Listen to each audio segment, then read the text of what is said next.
Assalamualaikum warahmatullahi wabarakatuh. Saya Sarlita Dewi dengan NIM 216501110 dari kelas H. Pada video kali ini saya akan memaparkan materi atau menjelaskan materi mengenai manfaat sistem informasi geografis dalam bidang manajemen tata guna lahan. Sebelum kita membahas mengenai manfaat sistem informasi manajemen tata guna lahan, terlebih dahulu kita membahas mengenai pengertian dan jenis potensi wilayah. Potensi wilayah adalah kemampuan suatu daerah yang berupa sumber daya yang bisa digunakan, dieksploitasi, dan diambil manfaatnya untuk dikembangkan secara lebih lanjut sehingga bisa meningkatkan dan menciptakan kemampuan wilayah yang memadai. Di sini ada jenis-jenis wilayah terbagi atas sumber daya alam. Sumber daya alam juga di sini terbagi atas beberapa bagian yang pertama ada ruang rekayasa, pengorbitan satelit untuk riset dan penginderaan wilayah. Ada di sini wilayah hutan, hutan lindung, hutan produksi, dan hutan konservasi, laut, potensi ikan, dan keberagaman biota laut. Terus ada wilayah tambang, minyak bumi, batu bara, emas besi, belerang, dan batu gempi. Terus ada wilayah tanah, vulkanik, humus, dan gambut. Ada wilayah air, mencakup minum, mencekap pertanian dan industri. Ada pertanian, di sini makanan pokok, perkebunan, peternakan, dan perikanan. Selanjutnya di sini ada sumber daya manusia, kemampuan keahlian dan keterampilan yang dimiliki oleh penduduk suatu negara merupakan modal utama dalam mengelola sumber daya alam. Di sini juga ada wilayah pariwisata terbagi atas cagar alam, pantai, pegunungan, dan kawasan budaya. Ada sarana prasarana wilayah terbagi atas jaringan air bersih, listrik, dan jalan. Terus transportasi publik, dan bandara. Kita lanjut di sini kita bahas dulu mengenai strategi SIG dalam manajemen tata guna lahan.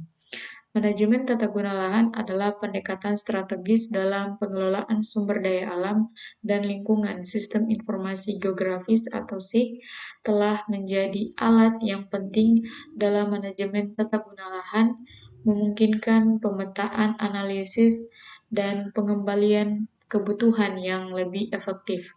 Artikel ini akan menjelaskan peran SIG dalam manajemen tata guna lahan, termasuk pengumpulan data spasial, pemodelan, analisis, dan pengembangan skenario.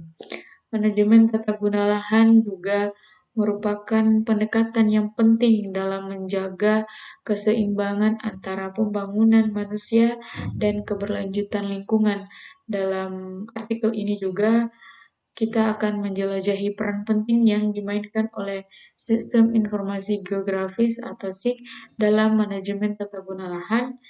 SIG memungkinkan pemetaan spasial yang akurat, analisis kompleks, dan pengembalian keputusan berdasarkan informasi lokal.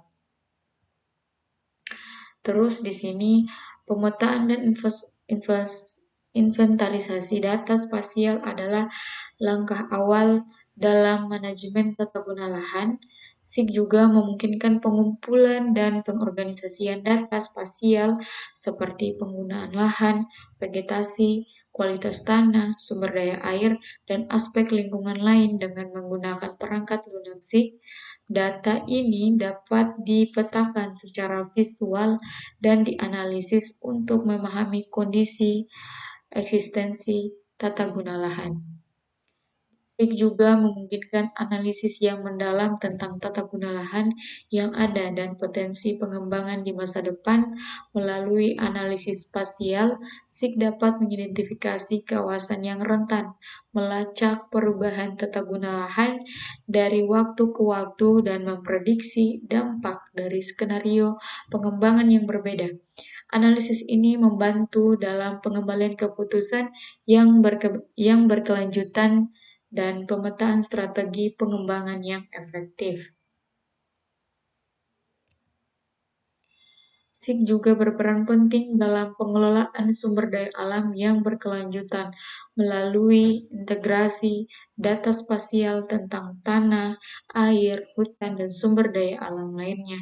SIG juga dapat membantu mengidentifikasi daerah rawan bencana, mengelola ekosistem yang sensitif, dan merencanakan penggunaan sumber daya alam secara efisien. Sistem informasi geografis atau SIG berperan dalam pengembalian keputusan yang berbasis bukti dan partisipasi masyarakat dengan memberikan akses yang mudah terhadap informasi tata guna lahan kepada pemangku kepentingan. Sistem informasi geografis atau SIG ini memungkinkan partisipasi yang lebih luas dalam pengambilan keputusan yang berkaitan dengan penggunaan lahan. Peta interaktif dan visualisasi dapat digunakan untuk membantu komunikasi antara pemangku kepentingan yang berbeda dan memfasilitasi diskusi yang lebih baik. Selanjutnya di sini kita bahas mengenai manfaat sistem informasi geografis atau SIG terhadap potensi wilayah.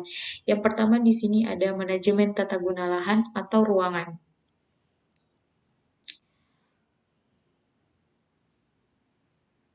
Di sini dijelaskan SIG digunakan untuk menemukan zonifikasi lahan yang ada. Misalnya, zonifikasi perkotaan diperuntukkan sebagai daerah pemukiman industri, perdagangan, perkantoran, fasilitas umum, dan jalur hijau. Sedangkan zonifikasi berdasarkan lebih banyak mengarah ke sektor pertanian dan permukiman.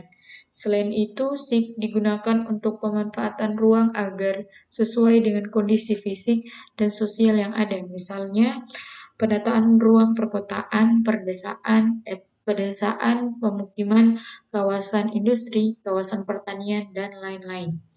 Yang kedua ada investasi sumber daya alam.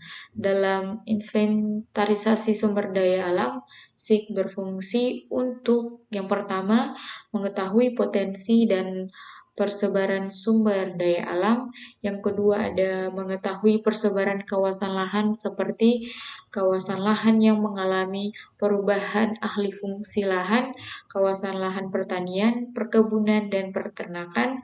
Selanjutnya ada kawasan hutan yang masih baik dan sudah rusak. Dan terakhir ada kawasan lahan potensial dan lahan kritis. Yang ketiga, di sini mengawasi daerah rawan bencana alam. Sistem informasi geografis dapat dimanfaatkan dalam pemantauan, pencegahan, dan rencana pembangunan kembali daerah bencana. Yang keempat ada di bidang sosial budaya. Dalam bidang sosial budaya, SIG dapat dimanfaatkan untuk mengetahui potensi dan persebaran penduduk, mengetahui pendataan dan pengembangan jaringan transportasi, pusat pertumbuhan dan pembangunan penduduk, kawasan industri, sekolah, serta pendataan dan pengembangan pemukiman. Pengelolaan lingkungan. Manfaat SIG dalam upaya memetakan kondisi lingkungan, melakukan pengukuran, monitoring, dan melakukan pemodelan. Misalnya yang pertama ada pemetaan wilayah erosi. Yang kedua ada penentuan arah pemanfaatan lahan. Yang ketiga ada pemantauan perubahan lingkungan. Yang keempat, pemetaan daerah bahaya bencana alam. Yang kelima, pemetaan wilayah potensial sumber daya alam dan lingkungan hidup. Yang selanjutnya, pemetaan kawasan budidaya. Selanjutnya juga ada pemetaan kawasan lindungan dan terakhir ada pemetaan tata ruang.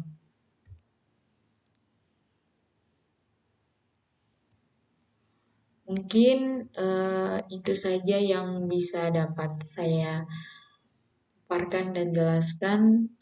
Lebih dan kurangnya mohon dimaafkan. Billahi taufiq wal hidayah. Wassalamualaikum warahmatullahi wabarakatuh.